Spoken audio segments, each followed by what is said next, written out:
Welcome to Heavenly Voice, where we share powerful Christian insights to uplift your spirit. जय मसीह र सेवारू सबैजनालाई heavenly भोइसमा यहाँहरूलाई स्वागत छ। आज हामी एउटा यस्तो विषयमा कुरा गर्दैछौँ जसले धेरैलाई अलमलमा पार्छ, तर यो हाम्रो विश्वासको जग्गा हो। परमेश्वर एक हुनुहुन्छ कि तीन? आउनुहोस् यो रहस्यलाई आज सजिलो गरी बुझौँ। परमेश्वर एक हुनुहुन्छ कि तीन?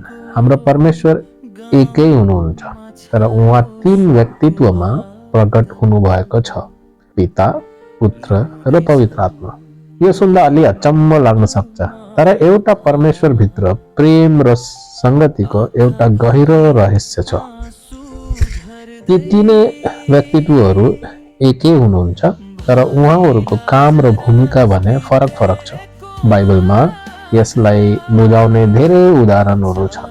पहिला येशूको जीवनमा त्रिएक परमेश्वरलाई हामीले कसरी देख्छौँ। येशूको धरतीको यात्रालाई हेर्नुहोस्। येशूको जन्मको समयमा पवित्र आत्मा मरियमका कहाँ आनुभयो र सर्वोच्च परमेश्वरको शक्तिले उहाँ गर्भधारण गर्नुभयो। लुका लिखित सुसमाचारको 1:35 मा थियो। येशूको बप्तिस्मको बेलामा पनि हामीले देख्छौँ, जब येशू पानीबाट निस्किनु भयो, पवित्र आत्मा ढुक्कुर झै अल्लानु भयो र पिताले स्वर्गबाट भन्नुभयो, यी मेरो प्रिय पुत्र हुन्। मत्ती लिखित सुसमाचारको 3 अध्यायमा 16बाट 17सम्म हामीले यसको विवरण पाउँछौँ। येशूको सेवकाई र क्रुसको बेलामा पनि पिताले पुत्रलाई असीमित रूपमा पवित्र आत्मा दिनुभयो। येशूले आफैलाई अनन्त आत्माद्वारा पिताका अर्पण गर्नुभयो। हिब्रूको 9:14 अनुसार मैले भनेको।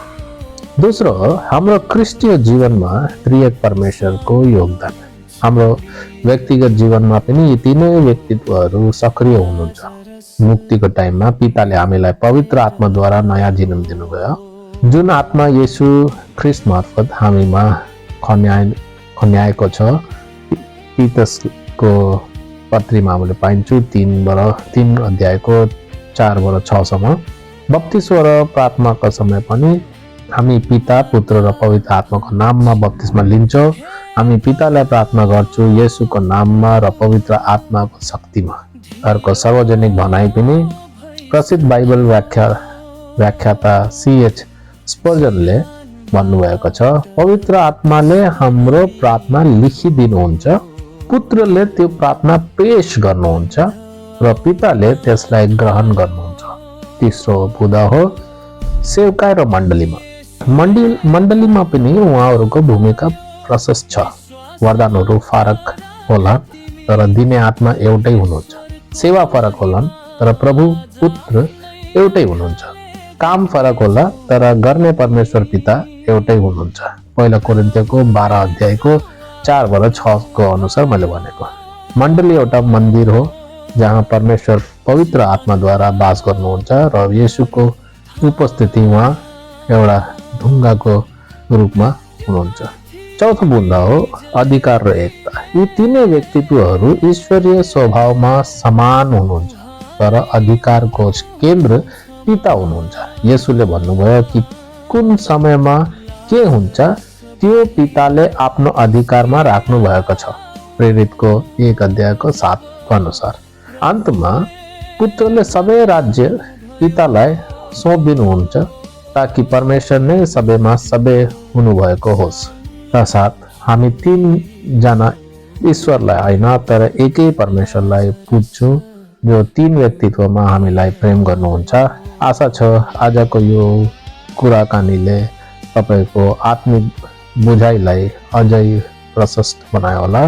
तपाईँलाई यो भिडियो कस्तो लाग्यो कमेन्टमा लेख्नु होला र हाम्रो च्यानल हेभेनली भोइसलाई सब्सक्राइब गर्नु नबिर्सनुहोस्। अर्को पटक फेरि भेटिन्न छ। तबसम्मको लागि जय मसीह र परमेश्वरले तपाईँलाई आशिष दिउन्।